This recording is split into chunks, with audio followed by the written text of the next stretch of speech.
Hey, welcome back to the channel, troops. My name's Ryan, and I'm a former Royal Marines Commando from the United Kingdom. So, with that being said, my military experience, my understanding of how different countries can work when it comes to, acting aggressively, militarily, politically, all of that stuff, it's kind of all right. I'm in a good place with that kind of information. That being said, we're going to be reacting to what will actually happen if Russia invades the Ukraine. It's a massive topic at the moment, guys. It's a massive topic. As you can tell, I'm doing a lot of these videos on my channel. It's something that I'm quite passionate about. Believe it or not, me being a former Royal Marine doesn't actually make me gun-ho and crazy to get involved with stuff like this. I'm actually dead against war, and I just hope for a peaceful solution in the region ultimately, guys. But this is a video by Infographics, a channel that I've got mixed opinions on, but they always put a great video together, and I respect them. So if you want to go check them out, their link will be in the description as always, troops.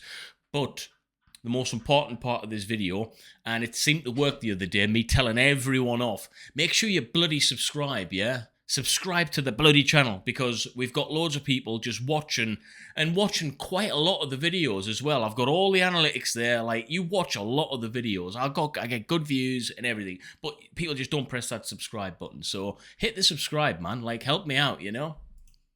Boom, let's go. Let's get into it. 100,000 troops stand ready on Ukraine's border with Russia. Thousands more reservists have been called up to active duty. Diplomatic talks with the US and NATO have broken down. Is Russia really about to invade Ukraine? And what will happen if it does? In 2014, That's the question of the century. Will Russia actively invade the Ukraine? In all honesty, guys, I genuinely believe it won't happen. All right, I genuinely believe it won't happen. I might be massively wrong. All right, and let me know in the comments if you think I'm massively wrong on that. I generally think it won't happen. despite publicly denying it, Russia invaded and seized Crimea, formerly recognized as Ukrainian territory by the international community. Per Russia's narrative, the Crimean conflict was a domestically inspired revolutionary movement by ethnic Russians seeking to rejoin Russia. However, it very quickly became clear that this was a lie, as Russian special forces, who earned the moniker Little Green Men for their featureless uniforms, were confirmed to be working with Crimean rebels. Then, deep dives into Russian social media produced even more damning evidence of regular Russian soldiers operating inside of Ukrainian territory itself. Russia never formally admitted to utilizing both unconventional and conventional military. Well, let's get started, right? No country is going to formally admit to utilizing unconventional or conventional military forces. Maybe, well, I'll rephrase that. Conventional, yes, politically, your government has to really account for you, okay, because you're a conventional military force. In terms of unconventional, special forces, all of that kind of stuff, the government doesn't have anything to do with them politically, okay? If they're in somewhere, they'll not take any accountability for that. That's just the way special forces work. So that's quite similar to most of the countries around the world. It's as simple as that, okay? If you've got SF in your country, is the government going to admit that? Absolutely not. All right, they're going to deny that they even exist for a start. All right.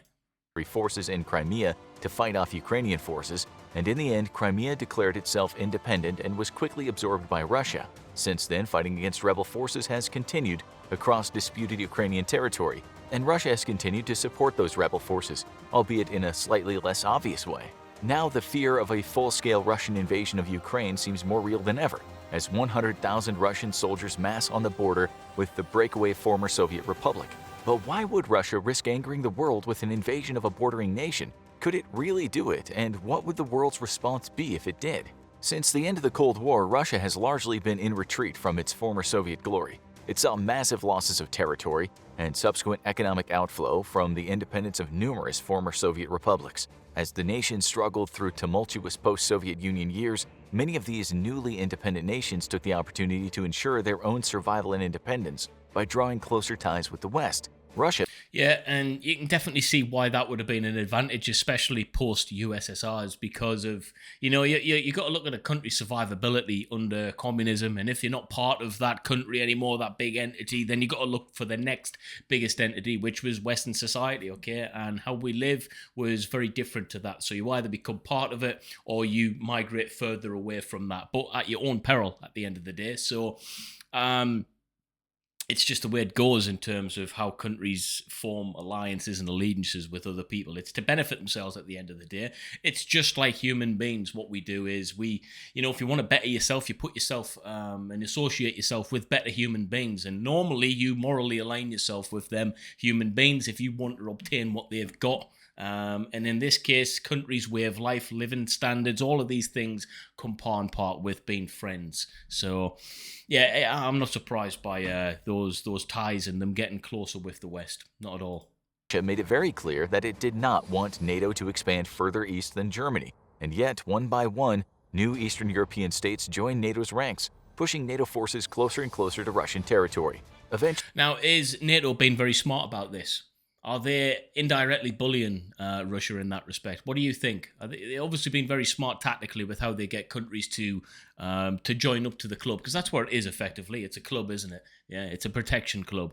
Are they using bullying tactics subliminally? I think they could be doing some stuff that's obviously they're appealing to many of these countries. They're giving them the old wink wink and the nudge, saying, "Hey, you come join our club and we'll look after you for a fee." NATO would stand on Russia's northern border, with NATO forces within 500 miles of Moscow itself. For a nation with as difficult a history as Russia, this was the sum of all fears, and a strategic disaster. Rarely ever the invader, Russia itself has been repeatedly invaded throughout its history, and each time the human and economic toll was profound. Many of these invasions threatened the very independence of the nation itself, such as Germany's near defeat of the Red Army in World War II, and Napoleon's invasion during the Napoleonic War. Yeah, and without mentioning any groups of people specifically, it goes against our common knowledge of who actually suffered the most in World War II. You look at the statistics of people who actually died in terms of numbers. Man, Russia got absolutely hammered. Hammered. The amount of people that died unnecessarily for whatever reasons that were pertained to Russia is just scary. Scary figures, guys. Have a look at the statistics, and it nearly made me sick finding out how many Russians actually died. And I'm not sympathizing with any groups specifically. I'm not trying to take anything away from any other groups who were segregated out and persecuted. Every single death in World War II was unnecessary as far as I'm concerned. But the amount of Russians that died, guys, look it up and tell me I'm wrong. Have a look at the numbers. These invasions are so threatening because Russia sits at the eastern edge of the European plain, a large swath of relatively flat land that's very difficult to defend. With modern, fast-moving military formations, this strategic deficiency only increased. And after World War II, the Soviet Union became obsessed with pushing any potential future aggressor as far west as possible. This led the Soviet Union to extend its sphere of influence as far west as Germany, creating the infamous Soviet bloc as a buffer zone to any future invasion. With the collapse of the Soviet Union and the Eastern Bloc, Russia's influence receded practically back to its own borders, and all the strategic gains of the last 50 years evaporated overnight. Today, more Eastern European nations have chosen to draw closer to the US and its European allies than to Russia, mostly due to Russia's authoritarian system of government and fears of becoming puppet states once more. As the new millennium dawned, Ukraine began to seek a pathway for membership in NATO, and Russia warned that this would be tantamount to a declaration of war between itself and NATO. Not willing to antagonize Russia, NATO postponed the Ukrainian question indefinitely, despite building cooperative ties with the nation. In 2014, Ukraine's worst fears were realized, and now its continued independence is in question by the 100,000-strong Russian forces massing on the border. If Russia invaded... See, this is the thing, which is it's quite a big topic, Ukraine, Russia. But what no one wants to talk about is the rebel forces operating in the civil war that's going on at the moment in that region. All right, because it's what's happening at the end of the day. You get Russia and Ukraine fighting. That's one thing. You got rebel forces fighting and operating within those areas, and that's what happens. We've seen it in the Middle East. Okay, we have two big groups of people clash, and then it proves that war doesn't really work, because it's these two entities clash, and then one may come away the victor, so to say. But then all these little factions start popping up, wanting to get a little piece of the power, because where there's money for one, there's money for all. It's just the amounts differ. All these little rebel factions grow up and think, well, I'm going to have a go at this and see if I can get a little bit of a piece of the pie, so to speak. So, what's going on in Russia is a lot more complex than just Ukraine, Russia. We've got other factions involved that are fighting amongst each other. It's just it's just a disgruntled area at the end of the day. And that's one benefit of being part of a bigger organization than yourself, such as NATO. I think is the fact that it can bring a little bit more harmony to the region. You know, its structure, it's just, I think it's good for regions like this. Though, how would Ukraine fare without Western aid? Ukraine has a population roughly a third of the size of Russia. I think, how would they fare militarily? I think they'd fare okay. It comes down to strategy. Russia has the ability to swarm in and ultimately devastate within a very small period of time. But what Russia isn't very good at historically is keeping that up. All right, it's not very good at its endurance isn't there, isn't it? Its ability to keep on going, its resupply chains and all of that logistically aren't as good as people would like to think. And it's a big old country geographically, but there's a lot of barren land. There's a lot of military outfits who are a part of Russia who aren't at the standard you'd think. Yes, they've got some fantastic soldiers, but not all of them of the same standard. Unlike Britain, America, Germany, probably the Ukraine, where we have a standardization process in place where, you know, you can have a soldier from Scotland and a soldier from Wales, from England. As long as they went through the British system of training, they'll pretty much be at the same level, okay? Give or take individual performance-related benefits, okay? Pretty much standardized throughout. Your Scottish people, your English people, your Welsh are going to have the same kit, all right? If you're part of the British military, you're going to have the same stuff. It's just how it works. And its military is ranked at the number 22 spot according to globalfirepower.com, which ranks world military powers according to the strength of their militaries, their economies, and demographics. Russia, despite slowly slipping out of it, still retains the number 2 spot as the world's second strongest military power, and its overmatch with Ukraine is significant. Russia's military numbers at 850,000 active personnel versus Ukraine's 200,000 strong military, a mismatch of 650,000 in Russia's favor. Due to the ever-growing threat of all-out war with Russia, both Ukraine and Russia have the same number of available reservists, 250,000, as Ukraine has dramatically increased readiness and training of reservist units. Since 2014, it's created dozens of additional reserve units, which can be quickly activated to combat Russian troops. In the air, Russia absolutely dwarfs Ukraine, with the second best air force in the world, numbering 4,173 strong.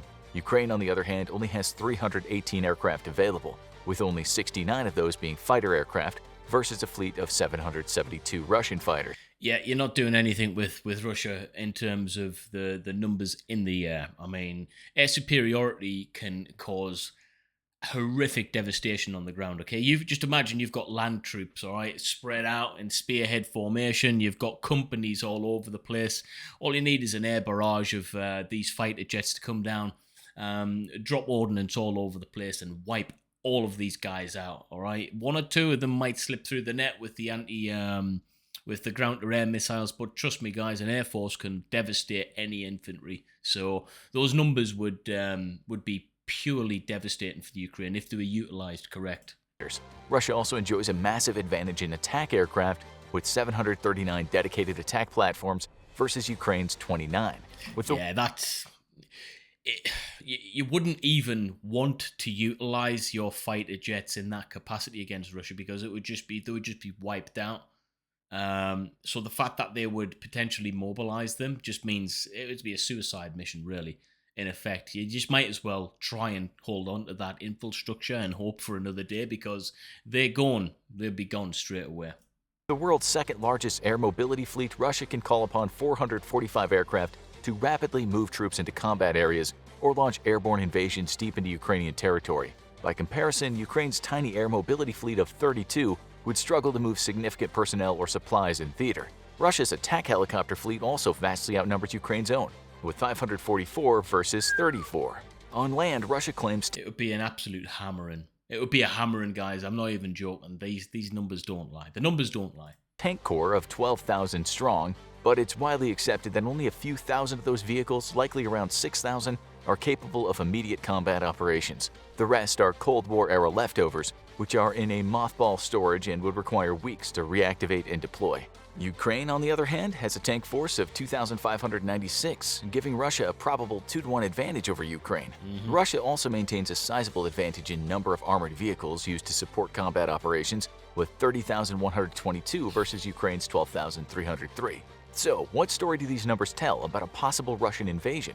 Firstly, while the numbers advantage is decidedly on the Russian side, Ukraine wouldn't actually be facing the full force of the Russian military, even in a worst-case scenario. That's because a significant number of those troops are required for security operations elsewhere. Russia must... This is something, let's have a chat about this before we go back to the video. The thing is, what they're not mentioning here is the actual support that the West would have for the Ukraine. So those numbers are a Ukraine-only worst-case scenario, which I get it, that's the whole point of this, but it's not real by default, so we have to talk about the default real situation that would occur. Ukraine would be supported by many, many NATO countries. In worst case scenario, I think more countries who said they wouldn't be prepared to fight would suddenly be prepared to fight, especially, this is a big one, especially if it started to affect their own country. So I know that Germany gets most of its gas from Russia and other countries too. But guess what? Irrespective of them not wanting to support Ukraine, things would happen with Russia where gas supplies would be stopped and things would start happening, and countries would be like, actually, hang on a minute, I need to start backing the better side here. No one really supports an invasion. We can forget about the political reasons, put them aside, all right? Politically, no one gives a shit, all right? Let's just pretend no one gives a shit. But let's just talk about the morality of this, all right? It's morally wrong to invade another country. It's just morally wrong, guys, all right? You are going onto another man or woman's land and you're invading. Collateral damage that will happen for this will be absolutely devastating. And the only real problem with this, the only real people who get persecuted is the innocent. It's the innocent who will fall, okay? And the soldiers think they're fighting for a worthy cause, but in the end, they're fighting for a political cause. And they're made to believe that. That's what brainwashing is. If you think about it, that's what brainwashing is. And I'm just not a supporter of the invasion at all. I don't think it should happen at all. That's just my take on it. Anyway, back to the video, guys. A little bit of a still rant maintain there. a strong defensive posture along its northern border with NATO and along its far eastern flank on the Pacific in order to deter a possible American incursion. Realistically, only about 50% of its western and southern military districts would be freed up for combat operations in Ukraine, with some reinforcements from the rest of Russia's 3 other military districts. A probable invasion of Ukraine would involve between 150,000 to 200,000 troops, bringing the number parity much more in line, as Ukraine would be free to use most of its forces to combat the Russian invasion. With Belarus still being a strong Russian ally, though, a significant number of Ukrainian forces must be left in reserve in case of an unexpected northern incursion, so even Ukraine can't commit its entire force to the fight. Russian reinforcements would also need to make a lengthy trip from training camps or other military districts to Ukraine, while Ukraine would be drawing up reservists just miles from the fighting. In a Russian invasion of Ukraine, Russia would not enjoy a vast number superiority that the raw data shows, even if, as Russia believes, portions of Ukrainian populations would join them in a bid to rejoin Russia. A dubious proposition indeed. In the air, even only utilizing 30 to 40% of its air forces, Russia would still dominate the skies. Ukraine operates largely... I honestly think this is where the invasion would be won and lost. And the fact that 30 to 40% of their entire supply on this matter, the fact that they don't have to utilize all of it, gives them peace of mind knowing that they've got more aircraft to be able to utilize if need be, to resupply the damaged and fallen planes. But the fact that they can dominate with such low numbers in comparison, it tells me that this is where the war would be won shortly, swiftly, and sweetly by Russia. That's just what I think. That's why I don't want this to happen, because I think it would be a victory. I think it would be a quick and decisive one based on those air assets alone. Yeah, no one wants that, really. Cold War-era aircraft, which are being kept operational by a domestic arms industry, while Russia's inventory is largely modern, though not entirely so. Russia's overmatch in the skies would allow it to establish complete air superiority, and its extensive ground-based air defense batteries would allow it to threaten over half of Ukraine from the ground without even moving air defense units inside Ukraine's borders. Thus, Ukraine would likely opt to simply move its aircraft west and not even bother dedicating them to fight, opting... That's exactly what I said. The fact that they would get absolutely pummeled, and I mean pummeled, they wouldn't... What's the point in using them to generate so much loss? Because we're not talking about loss of life as well. We're talking about loss of infantry, all right? And the amount of money it would take to scale back up guess what? If they could scale up more, they would, and they haven't, so they haven't got the money as far as I'm concerned. All right, that just tells a story. The amount that you've got when people go in countries and stuff and they start talking about how much money that a country's military has and this, that, and the other, you've just got to look at the inventory that they've got. And then that just proves it, really. Hey, look, they've got a massive military, but they haven't got much money. Well, they must have a lot of money to be able to have that inventory anyway. So it's how they're utilizing that money. And, Russia, it can't be lied upon. They've obviously got something going on monetarily. Instead for ground-based air defense. On the ground, Russia's tank forces vastly outnumber Ukraine's, but at least some of Ukraine's tanks are actually more capable than Russia's. In the second half of the 2010s, as war with Russia seemed ever more likely, Ukraine began a program of upgrading its Cold War-era T-64s, which are on the whole more sophisticated than Russia's vast fleet of T-72s. Domestic upgrades have made the Ukrainian T-64 BM Bulat deadlier than Russia's own T-72. But even with 2 factories dedicated to the task of upgrading Ukraine's tanks, it still only has about 300 upgraded T-64s in its inventory. Sadly, with complete domination of the skies, this is likely to matter little as Russian air power systems. I agree. If you've got air superiority, it doesn't matter what system you've got on the ground, apart from more advanced ground-to-air missiles and stuff like that, anti-aircraft guns. If they're more advanced, then it renders everything useless on the ground. You might as well get a better air superiority first, I would say. By default, Russia wins. Systematically seeks out and destroys Ukrainian armor. Russia's sizable numerical advantage is diminished significantly in an invasion of Ukraine due to its defense commitments elsewhere, but it still allows Russia to rotate combat troops out of theater with fresh forces and replenish combat losses of aircraft and vehicles at a rate that Ukraine simply can't match.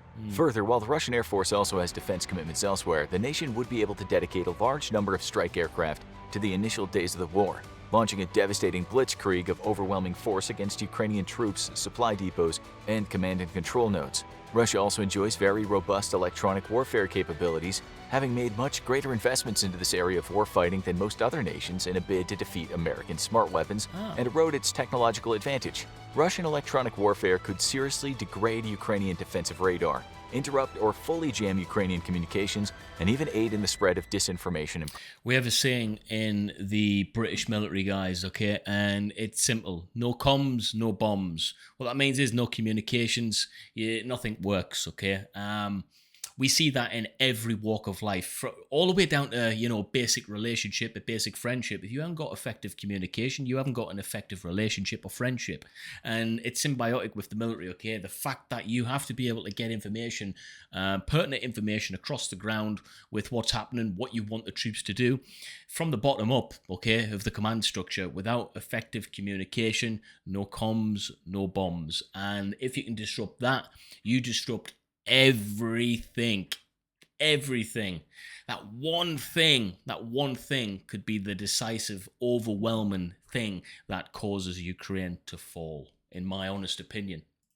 Propaganda. This has already been seen in combat along Ukraine's eastern front, as Russian EW units jammed Ukrainian communications and even spoofed text messages to soldiers on the front lines with demoralizing or confusing orders. For the most part, Ukraine has no such capability. However, while the numbers heavily favor Russia, a conquest of Ukraine would by no means be easy for them.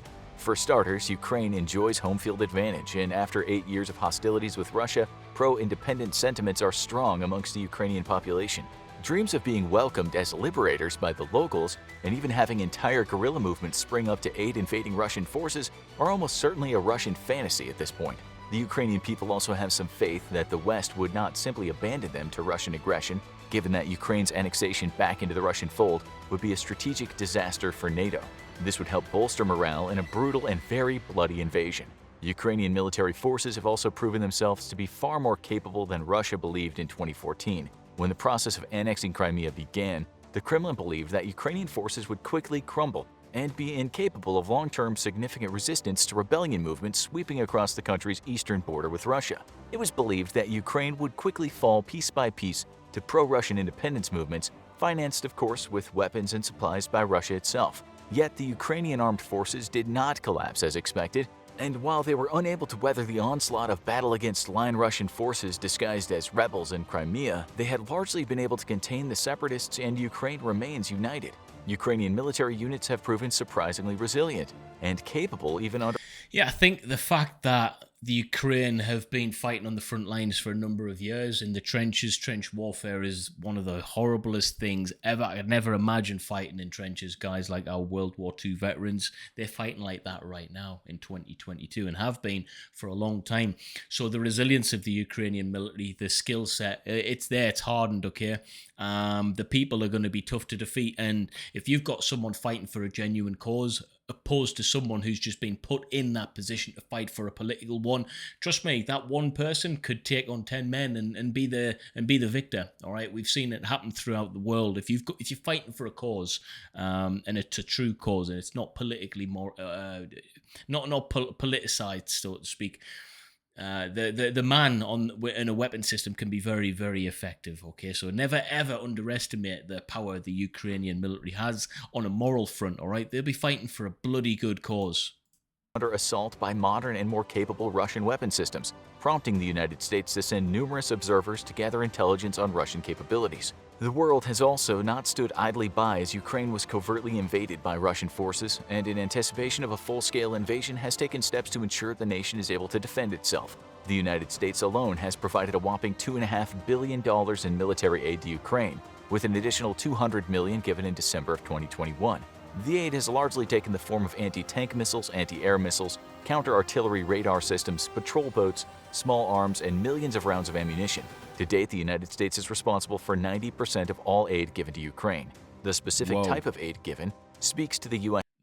That's a huge number. Wow, I didn't know it was that much. Guys, that's significant. I mean, big props to the United States for a start. They are the protectors of the West. It's as simple as that. The United States, they every single time they stand up to the line and they do as they say. Props to them, man. 90%. Numbers don't lie. U.S.'s thoughts on a Russian invasion. The vast amount of deadly Javelin anti-tank missiles provided to Ukraine are meant to maul Russian tanks and armored vehicles and represent an extremely significant threat to a Russian invasion. Man-portable air defense weapons will help Ukrainian soldiers eat into Russian air superiority, threatening Russian aircraft and providing a survivable air defense component that's not easily destroyed by Russian forces. Much like in Afghanistan, Russia could face serious threats from U.S. air defense weapons, possibly having a significant impact on air operations in the country. Counter-artillery radar systems will help Ukraine take on. Well, to be fair, that's where Russia fell in Afghanistan. The fact that the United States was supplying ground-to-air missiles, they could not handle that. They never accounted that would happen, and they fell really quick, actually. All right, their infrastructure, although it was extremely powerful, was very, very very much affected by the ground superiority with the missiles that they were shooting down helicopters at an alarming rate, which meant that although they had the overwhelming superiority with strength of numbers and technology, they just couldn't utilize it. They could not utilize it. So do I think Russia would be stupid to make a similar mistake with this? Again, definitely not. I don't think they would have. I think they would have integrated a system in place to be able to get that technology up to scratch right away, all right, because that was an embarrassing defeat for them effectively. But it's about looking at chinks in the armor, all right?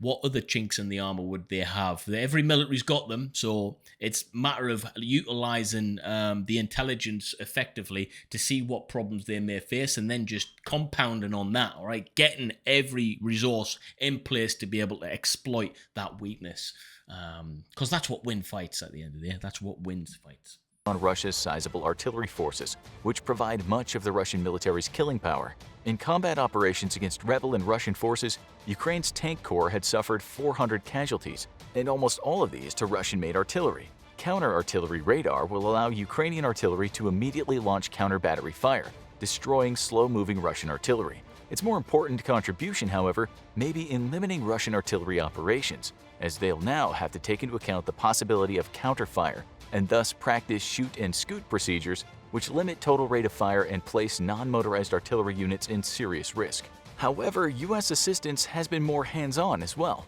The American military has provided direct intelligence support to Ukraine in the form of detailed satellite imagery and analysis, helping Ukrainian forces pinpoint rebel forces, track their movements, and target them for destruction. The assistance of America's Eyes in the Sky, has had the effect of saving hundreds of Ukrainian soldiers' lives. The United States military has also assisted Ukraine by providing medical supplies and equipment, as well as hosting numerous training exercises in western Ukraine. U.S. active duty, reserve, and National Guard forces have all been deployed to western Ukraine to help train local forces, bringing their combat expertise in Iraq and Afghanistan and teaching Ukrainian soldiers how to properly employ modern anti-tank and anti-aircraft weapons donated by the U.S. While no direct combat assistance has been provided by America to Ukraine, numerous and completely unacknowledged intelligence gathering and recon. Hey, in this case, I think what's more important is let's forget about the direct help that they should be given, so to speak. The indirect help will help a great deal, guys, all right? Indirect training, influencing their capabilities, giving them kit and equipment, teaching them how to utilize that as good as an American soldier is as good as, if not better in a way, than utilizing an American soldier on the ground there. Because what you've got is you've got the Ukrainians helping themselves, the Ukrainians benefiting themselves, making their military more stronger because of the people that's involved in their military. They're not relying on anyone else, okay? Yes, they're relying on the expertise and the training to be taken in place, but a professional fighting force will take that on board, learn from it, and then once that's done, that's it. It's done, all right? They will be effective on their own. I think that's a better way to do things, okay? I do. I think it's much better because what happens is if you get direct contact and direct support from a soldier, for instance, on the ground from a different host nation or whatever, then you're not allowing that expertise to pass on for the next generation. You're never going to benefit really from it, okay? It's just the way the world works, all right? If you keep giving some handouts and you don't actually give them the means to get the handouts themselves, they're never going to help themselves in the long term, okay? We see that all across the world with foreign aid, for example, all right? We keep on giving foreign aid, but what we're not doing is giving the people the infrastructure and the expertise and the knowledge to be able to get and generate that gap that they need the aid in the first place for, okay? It's really interesting that. I think that works. What do you think? Do you think that works better or not? Units have been deployed into the nation's conflict zones.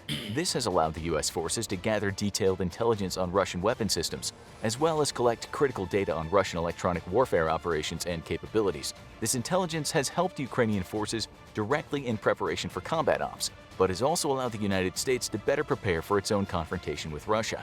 The CIA has also joined the conflict. Its secretive Special Activities Division has been training Ukrainian forces in guerrilla warfare tactics for years and helping prepare the nation for a possible invasion. The CIA's SAD has been preparing Ukrainian active duty and reserve forces to wage an unconventional war against Russia's superior military, incorporating lessons learned from Vietnam and both the US's and Russia's invasion of Afghanistan. Guys, and when you look at it, on both of those occasions, the superior military outfit was fighting effectively a militia and came out worse for wear as a result. So those lessons better bloody work, all right? They better have learned bloody hard from those lessons because it was diabolically, it was terrible that a superior fighting force came out second best in those scenarios. Yes, there's reasons why, but it's learning from those reasons why to ensure it does not happen again. So, what would a Russian invasion of Ukraine look like? And what might happen? Russia's main thrust into Ukraine would come from its shared border, with an intense air campaign lasting 2 or more days, destroying any Ukrainian air opposition and targeting command and control nodes, troop staging areas, supply hubs, and industrial sectors. In a mirror to the US's own strategy of shock and awe, the intent would be a swift and incomprehensibly violent campaign meant to blind the Ukrainian military, throw it into disarray by disrupting communications, and seriously demoralize it through extensive bombing.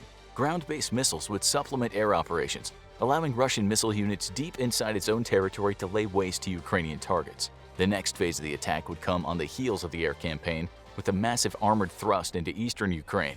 A double-pronged assault would see Russian forces pouring into Ukraine from the northeast border and from inside the separatist-controlled area, which could afford Russia with a staging area for an invasion, albeit such an act would give away its plans to invade long before they were put into effect. Another possibility, though a risky one for Russia, would be a naval assault against Odessa from Crimea itself. Russia's Black Sea naval forces have seen major reinforcements since 2014, and while still low in numbers, Russia's current fleet in the region is capable of amphibious operations. Capable, yes, but I think this is where the plan comes unstuck. I think this is where I think if there was ever a time for Western society and other countries to get involved, this would be it. If there was a naval assault, a naval invasion, I think every other country who could be involved would be like, "Hey, no, we're not putting up with this." I think America would get involved if this happened. I even think Great Britain would get involved. Maybe he's in a supporting role to America, because they're just not going to allow that to happen via the sea. I think that's where our superiority, the rest of the world's superiority, and their militaries working together could just literally stop this in its tracks. All right, I think there's two. America's navy, for instance, is way too powerful for them to let this happen. I think they'd just show ultimate dominance there. They'd dominate the seas. They'd stop this. It would be devastating if Russia planned an assault via the sea, and we'd know the movements were happening. All right, we've got enough expertise. We've got enough spies and intelligence and drones and satellites around the world to know if this was happening or not, and we'd be able to plan effectively to counteract that. I definitely think a lot of countries would get involved if it was a naval assault, a naval invasion. What do you think? I think there's more chance of us getting involved if there was a naval invasion. That's what I'm trying to say. Historically, Russia has difficulty with amphibious ops due to logistical issues, and these same issues would be present today. However, Russia could still amass an amphibious assault force of 3,600 troops, backed up by 70 main battle tanks and 153 amphibious armored personnel carriers in a first strike against Odessa. These would be quickly reinforced by further amphibious operations. The move would be risky, but if successful, would leave Russia in control of 70% of Ukraine's trade, giving it incredible leverage over the country. Russia could also potentially launch an invasion from Belarus into Ukraine. However, to do so, it would have to move a significant amount of personnel and equipment into the nation. This would once more tip its hand early and allow Ukraine... Well, yeah, Belarus have showed support. I don't know too many reasons why. It would be out of fear, effectively, because look at the size of them in comparison. It would just be devastating. I think they'd just be like, "Hey, you know what? Do what you want, man. It's going to make life a lot easier for us." Yeah, they don't want any part in that. So there could be a host nation for a planned assault via Belarus. It would be easier for them to get to Kiev from that route, I think. The question is, would they have support from the Belarus military? I don't know how capable they are. Let me know in the comments. And the world more time to prepare a response. How would this really play out, though? The main Russian assault across the border and from the separatist-controlled areas would be difficult for Ukraine to defend against. However, the proliferation of American Javelin anti-tank missiles would take a heavy toll on Russian forces and severely slow their rate of advance. At this point, Ukraine's goal would be to slow the pace of the war as much as possible in hope of an international response and resolution, as it could never defeat the Russian military on its own. Ukrainian forces would be dedicated to stalling the Russian attack and trading blood for time. Even U.S. military aid is focused to this end, hence why America has not provided larger weapon systems it knows would be unlikely to survive an initial Russian assault. Man-portable anti-tank and anti-aircraft weapons gifted by the U.S. to Ukraine are much more difficult to destroy and allow unconventional forces to take a heavy toll on a conventional force. Ukraine would inevitably be forced into a fighting retreat in the east, with the goal of buying enough time for the world to respond to the crisis. Taking a page from the CIA's playbook for a possible Soviet invasion of the West during a Cold War, some units might even allow themselves to be completely overrun, going to ground and remaining hidden as Russian forces push past them. This secret army doctrine was theory crafted by the CIA in the 60s and 70s, and it was only until recent years that secret plans to leave entire sleeper armies behind enemy lines were revealed. The intent was simple.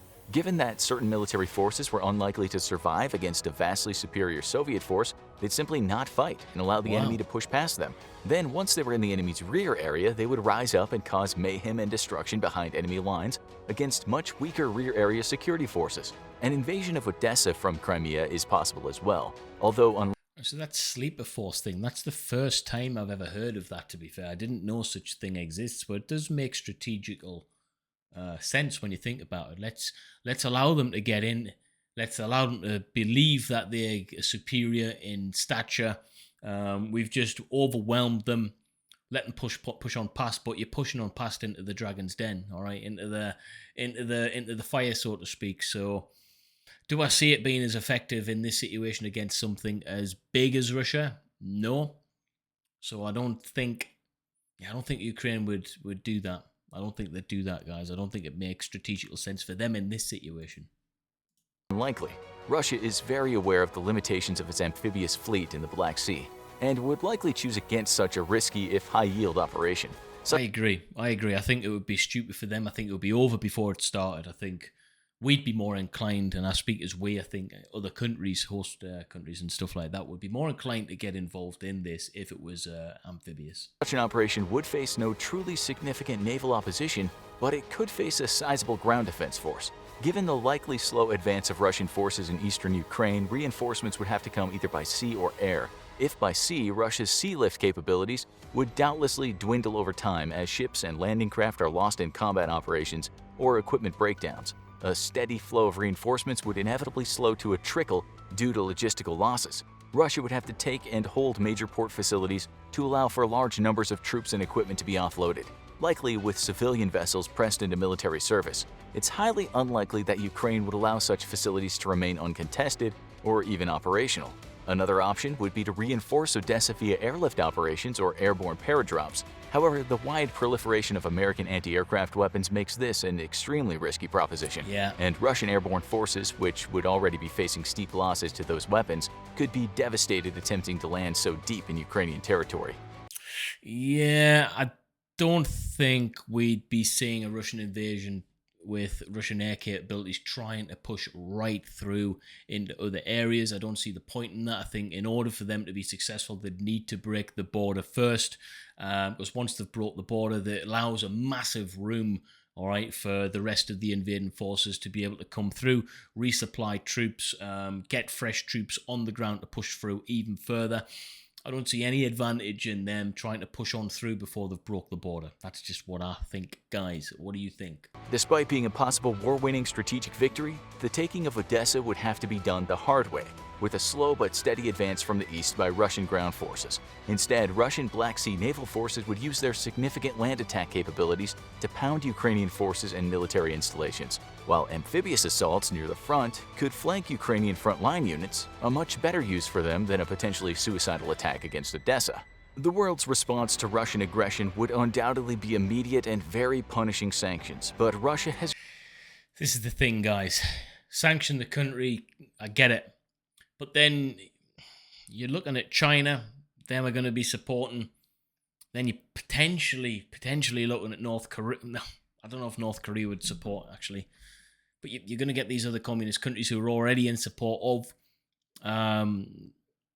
We've got India, who's actually quite supportive of Russia. However, India have never actively invaded anyone ever.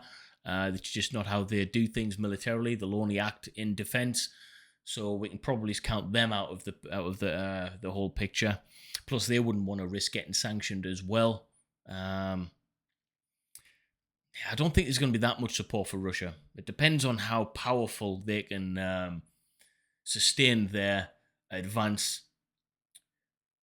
I don't think anyone's going to be too happy with it, guys. I don't think there's a lot of scope for people going to war now anyway. I know in the United Kingdom, we're sick of our troops going to war and doing things. We've just had it battled out of us with Iraq and Afghanistan. We've seen how pointless it was. I don't think there's any want for this. No one wants this anymore.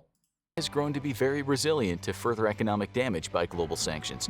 The nation has already been severely punished by international sanctions, wreaking havoc on its economic and even military sectors, but there's a limit to what further sanctions could really do to the nation. Plus, thanks to its massive energy exports, which European nations rely on to a large degree, Russia has built up a sizable war chest to help it weather sanctions and the cost of combat operations. There you go. I don't think a country as big as Russia is going to fall foul of that. They understand how sanctions work, and I believe they'll have preempted that. And we need to remember the sanctions as well that they can bestow on other countries. Like say the fuel supply, gas supplies, and all of that stuff. Yeah, they could just turn the taps off if they wanted. That would be devastating for many, many, many countries, guys. Okay, infrastructure-wise, militarily, if they turn the fuel taps off, you don't have a functional military anyway, unless you've got massive supplies. So it works both ways. Let's remember that one. It does work both ways, and we need to be careful of that as well. However, the United States has stated through its diplomats that it's ready to impose even more damaging sanctions on Russia should it invade Ukraine, as well as take unspecified actions that the U.S. has never taken before. What exactly those unspecified actions could be remain a mystery, and could range from direct military intervention to massive cyber warfare operations against Russia. What is certain is that the United States and NATO would immediately supply Ukraine with much more offensive military aid. In a very real sense, the future of Ukraine is the future of Europe itself in the 21st century. And I agree, because, let's not forget, if this actually happens, it could effectively be the start of a World War III, because other countries will be forced into cooperating with different variables on both sides, which by default has a spiraling effect. This can't happen, guys. It can't. It can't happen. And given the strategic importance of Ukraine to NATO, it seems increasingly unlikely that a Russian invasion won't eventually be met with a US-led military campaign against Russia. Russia's President Vladimir Putin also seems to know this, as he recently threatened that Russia's nuclear arsenal stands ready for combat. No doubt because he understands that unless he can secure swift victory in Ukraine, the Russian military is no match for the US in a longer conflict. I agree. Now, go check out US versus... Right, guys, let's talk about this. That was quite a long video, so I appreciate your patience if you stayed here. A great video. What will actually happen if Russia invades Ukraine? We still haven't really gotten to the bottom of that. I think it would be, first and foremost, absolutely devastating globally. This is not just a problem for Ukraine. This is not just a problem for Russia.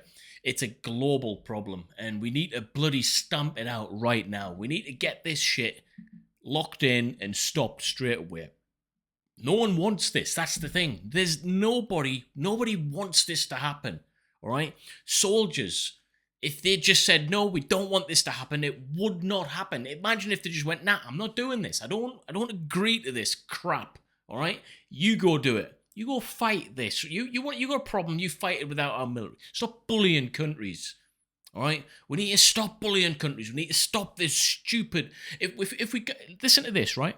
If we didn't have certain people at the top, we wouldn't have wars. All right, wars are caused by the few, not the many, by the few. Think about that for a second. Wars are caused by the few, and the many suffer for the few. So, as soon as the many realize that, the few don't have the power anymore, guys. Simple as that.